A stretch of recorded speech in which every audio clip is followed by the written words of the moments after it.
Здравствуйте, уважаемые эксперты! Меня зовут Репина Мария, ученица 11 класса. Тема моей работы – Долганское лонко Атула Талами Богатырь, сюжет и поэтика. Долганское лонко генетически и содержательно восходит к якутским лонко, но однажды оторвавшись от своих корней и попав на новую почву, они таки застыли в своем первоначальном виде. Все это в какой-то мере делает Долганское лонко уникальным архаическим источником для изучения генезиса данного эпоса. В связи с этим представляется актуальным изучение сюжетно-композиционной структуры и поэтики Долганского лонко Атула Талами Богатырь.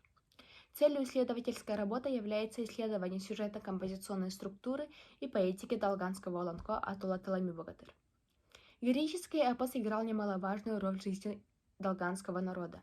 Все тяжелые и переломные времена этого народа описывали истории о подвигах богатырей и легенды. Долганское лонко состоит из следующих частей. Вступление описывается страна богатырей, его жилище, мироздание древних людей. Завязка описывается поход богатыря.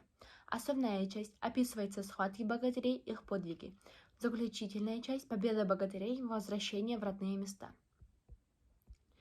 Мы разделили образы героев на 4 группы.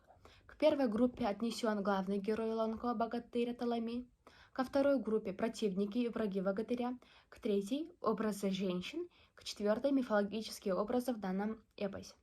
В Долганском лонко прослеживается частое использование такого выразительного средства, как эпитет.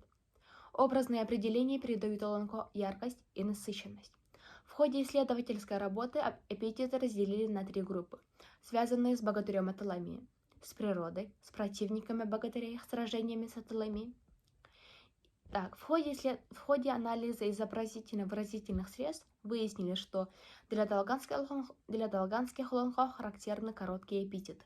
Они дают образную характеристику героя и предмета, передают выразительность, служат средством для создания художественного образа, помогают раскрыть характерный признак каждого героя, предмета или события. Гипербола же участвует в создании эпических образов, нередко играет важную роль в композиции эпоса. В данном лонко автор использует намеренное преувеличение целью усилить выразительность и подчеркнуть сказанную мысль. Сражения богатырей и описание природы чрезвычайно преувеличены.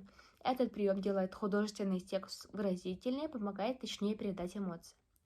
В ходе работы нами были достигнуты все поставленные задачи. Таким образом, на основании проведенных исследований в заключении пришли к таким выводам. Структура долганского лонко состоит из вступления, то есть эпического зачина, завязки, кульминационного момента, завязки и заключения.